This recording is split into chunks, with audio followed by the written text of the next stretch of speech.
In a recent investigation, we found harmful flame retardants are still being used in children's car seats. The I-Team's Courtney Garish looks at changes made by manufacturers and whether this is enough to keep our kids safe.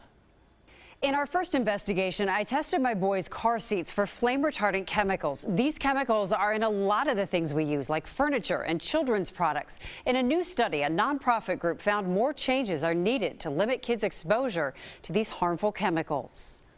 It's required by law to keep children safe in a vehicle. And most kids spend a lot of time in their car seat.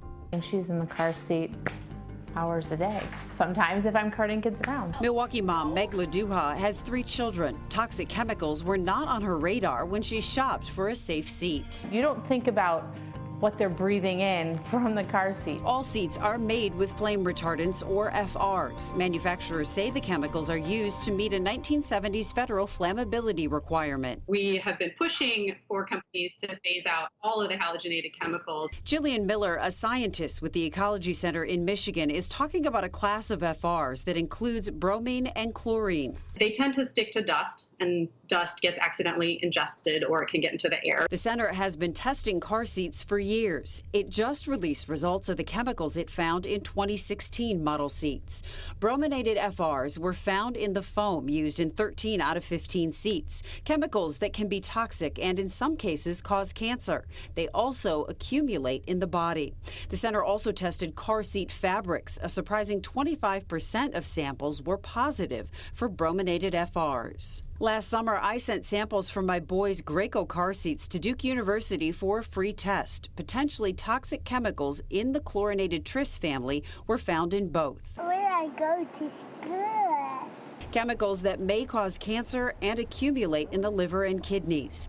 Good news in the 2016 seat test, no chlorinated chemicals were used, including the Graco seat, a big improvement from the 2014 study. It's not illegal to use flame retardants, but Miller says that doesn't mean there are not significant health risks.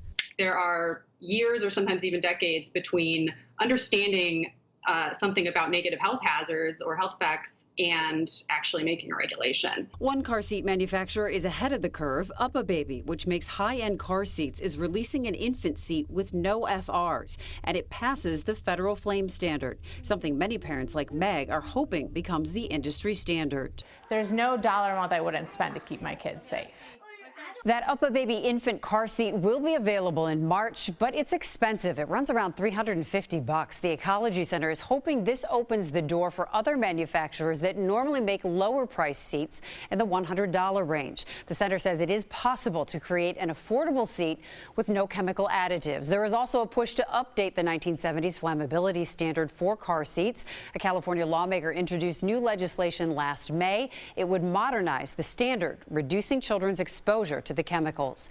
To see how 2016 model car seats ranked in the Ecology Center's newest study, go to our website. Courtney Garish, today's TMJ4.